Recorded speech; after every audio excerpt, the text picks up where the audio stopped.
안녕하세요. 저는 올해 26살의 사회초년생 여자입니다.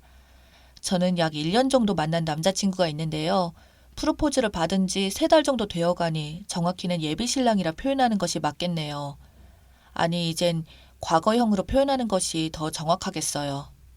아무튼 제 나이도 그렇고 사회생활도 이제 막 시작했는데 왜 이렇게 결혼을 빨리 준비하나 생각하시는 분들이 많을 텐데요.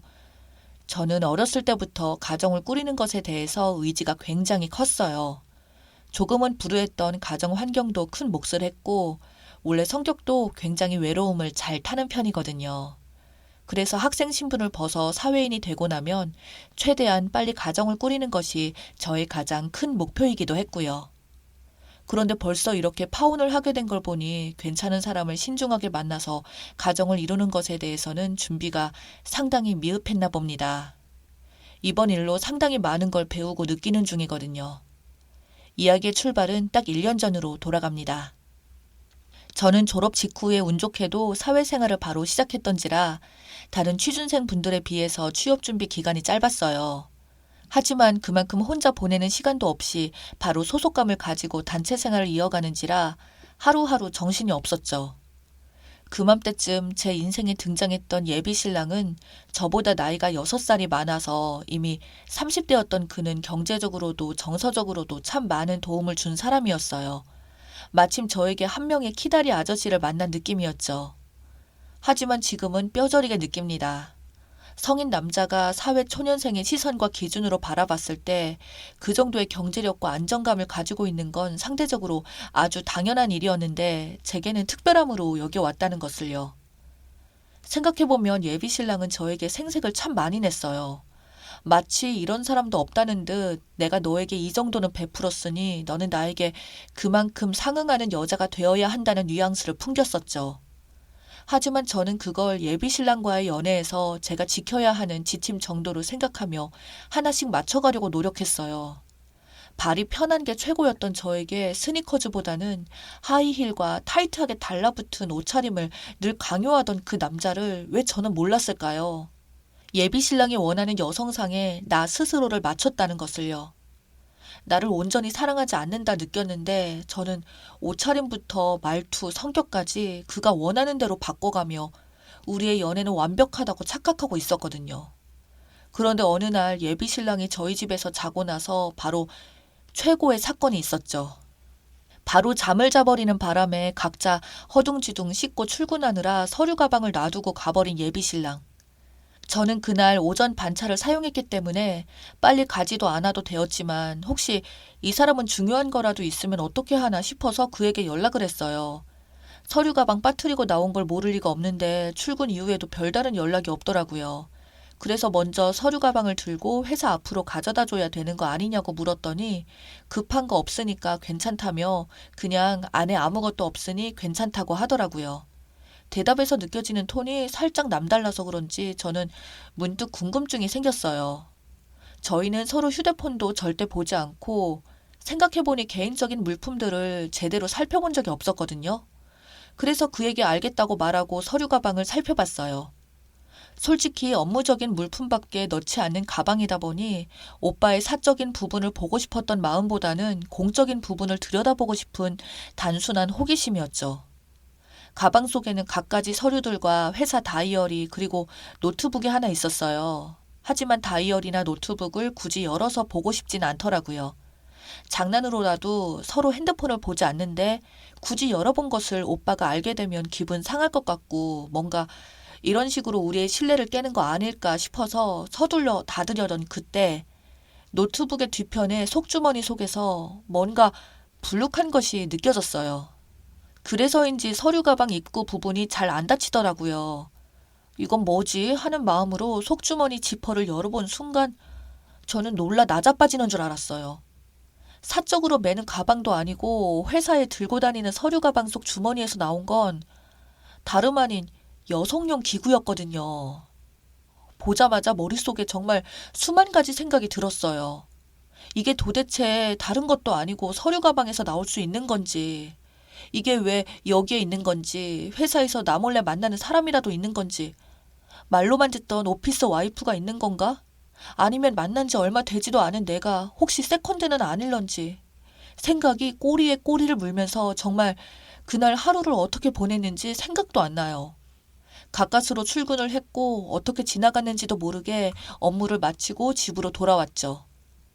퇴근 시간이 저보다 30분 늦은 예비 신랑이 정말 빛의 속도로 저희 집에 도착했어요.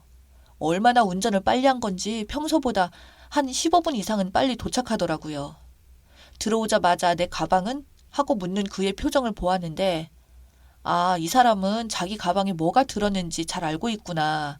그래서 저렇게 안절부절하면서 찾아온 거구나 하는 느낌이 딱 오더라고요. 서류 가방에 아무것도 없다면서 뭐 이렇게 급하게 찾아? 아니, 내일도 혹시 또 까먹을까봐 미리 차 안에 넣어두려고 그러지. 제 침대맡에 올려둔 가방을 보자마자 표정이 확 풀린 그가 웃으며 말을 하는데 정말 침이라도 뱉고 싶다는 생각이 들었어요.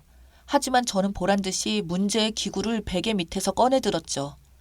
제 손에 들린 그것을 보자마자 사색이 된 예비 신랑. 하지만 그것도 잠시 이내 정색을 하더군요. 내 가방 뒤졌니? 지금 오빠가 그게 할 소리야? 내 가방 뒤졌냐고. 그렇게 나이 차이가 많이 나는 사람을 만난 건 처음이지만 살아오면서 다른 남자친구들은 몇 명 있었어요. 무언가 잘못했을 때마다 저렇게 적반하장으로 나오는 남자친구들 역시 있었고요. 이 사람도 결국 똑같구나 하는 마음이 들면서 저는 눈이 확 돌았어요. 내가 오빠 가방만 뒤진 것 같아? 앞니를 잘 못 내다보는구나. 라는 말이 끝나기도 무섭게 저는 제 방 책상에 올려둔 핸드폰을 낚아채서 화장실로 들어갔어요. 그리고 문을 잠그고 그 후에 폰을 하나하나 다 살펴봤죠. 하지만 오빠는 그런 저를 뒤따라 문을 두드리지도 않았어요. 순간 뭐지? 하는 생각이 들었어요. 평소에도 핸드폰 관리를 소름 돋게 잘한 건가 싶을 정도로 메시지며 갤러리며 통화 기록 이미 전부 깔끔하더라고요. 제 3자가 있어야 말이 되는 상황인데 그 제 3자의 존재가 전혀 보이지 않으니 약간 난감해지더라고요. 그렇게 30분 지났을까요? 저는 아무 소득 없이 화장실 문을 열고 나왔어요. 저를 본 그는 그 휴대폰 속에 아무것도 없다는 것을 잘 아는 표정으로 예비 신랑이 저에게 말을 했죠. 아무것도 없잖아. 나 진짜 아무것도 없어. 너밖에 없어. 저건 내가 설명할게. 예비 신랑이 설명한 내용은 이랬어요. 다른 사람은 절대 없고 그냥 이벤트처럼 저에게 한번 선물해 보려고 산 건데 막상 사고 나니 제 나이가 너무 어리기도 하고 이걸 가지고 이벤트가 아니라 기분 나쁜 관계로 생각할까봐 자꾸 고민하느라 가방 깊숙이 넣어둔 거라고요. 휴대폰을 이미 살펴봤던 저인지라 그 말이 어느 정도 나쁘지 않게 들렸어요. 내가 너무 넘겨짚은 건가, 너무 드라마를 많이 봤나 하는 마음으로 알겠다고 넘어가겠다고 했어요. 물론 제가 몰래 열어본 점에 대해서 사과도 했고요. 그렇게 며칠이 지나고 평소 다를 바 없는 나날들이 지나갔어요. 그날도 다투다가 서로에게 지쳤고 다시금 알콩달콩하게 데이트와 결혼 준비를 이어나가고 있었죠.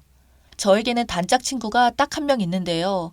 이 친구에게만큼은 정말 미주알 고주알 모든 걸 공개하다 보니 얼마 전 카페에서 만났을 때 얘기를 하게 되었어요. 정말 크게 오해할 뻔했다는 식으로요. 하지만 이 이야기를 들은 친구의 반응은 사뭇 남달랐어요. 나도 완전 흥분한 상태여서 미안해하는 것도 없이 갤러리며 통화 기록이며 싹 다 살펴봤는데 아무것도 없더라고. 하지만 친구는 뭔가 갸우뚱한 기분이 든다고 하더라고요. 그럼 카카오톡 말고 다른 메신저도 살펴본 건지, 라인이나 페이스북 메시지, 저는 카카오톡 말고 다른 메시지는 생각도 못했었죠. 왜냐하면 오빠 핸드폰 안에 페이스북은 없었지만 라인 메신저 프로그램은 있었거든요. 있는 걸 알면서도 왜 안 열어봤나 머릿속이 복잡해지기 시작하더군요. 그래서 그날 밤 자고 있는 예비 신랑의 휴대폰을 다시 한번 들고 화장실로 들어갔어요. 제발 아니길 바라며 절대 아니길 바라면서 제 머릿속에 남아있는 불안한 마음을 해소할 수 있게 해달라고 제발 다른 여자는 지금처럼 계속 없게 해달라고 기도하면서 조심스럽게 휴대폰을 살펴봤죠. 제 소원이 이루어진 걸까요? 다른 메신저 어플 속에서도 다른 여자의 존재는 찾을 수 없었어요. 하지만 불길한 느낌이 드는 단체 채팅방이 하나 있었죠. 왜 불길한 느낌이 들었냐고요? 그 방에 올라와 있는 가장 최신 메시지가 있었거든요. 전현 진짜 장난 아닌데? 그 글자를 보는 순간 제 심장이 터질 것처럼 뛰기 시작했어요. 제발 아니길, 내가 생각하는 그런 것만은 아니길 생각하며 채팅방 안에 들어갔어요. 그 안에는 정말 입에 담을 수 없는 야한 동영상들과 사진이 한가득 있었고, 저는 미친 듯이 내 얼굴이 올라와 있지는 않을까 스크롤을 올리고 또 올렸어요. 내가 뭔가 큰 오해를 하고 있는 걸 수도 있지만 지금 세상은 너무 그런 일들이 흔하니까요. 정신없이 올리고 또 올려도 제 사진이나 영상은 보이지 않았어요. 그럼 지금까지 본 사진, 영상들도 그냥 야동 사이트에 올라온 인기 파일인가 싶어서 갸우뚱거리던 찰나에 예비 신랑의 채팅이 보였어요. 얘가 너무 예민해서 손만 대도 갈 것 같다며. 내일 출근인데 할 말을 잃었습니다.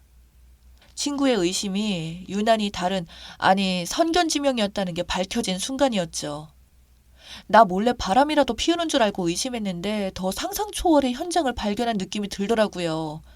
그런데 그 기분을 공감하시는지 모르겠지만 이런 순간이 닥치니 분노보다는 공포감이 몰려왔습니다. 내일부터 어떻게 행동해야 될지부터 고민했어요. 그리고 그의 채팅한 것도 모조리 캡처해서 저에게 발송해놨고요. 다음날 아침 제 이마에 뽀뽀를 쪽 하고 나가는 예비 신랑의 얼굴을 보는데 정말 구역질이 올라올 것 같았어요. 분노가 아니라 공포심에 휩싸이다 보니 뭘 어떻게 하지를 못하겠더라고요. 그가 나가자마자 집안 곳곳을 살폈어요. 혹시 나 몰래 카메라도 설치한 건 아닌지 불안했거든요. 결국 그날 회사는 연차를 쓰고 집부터 알아보기로 했어요. 그 뒤로는 어떻게 되었냐고요?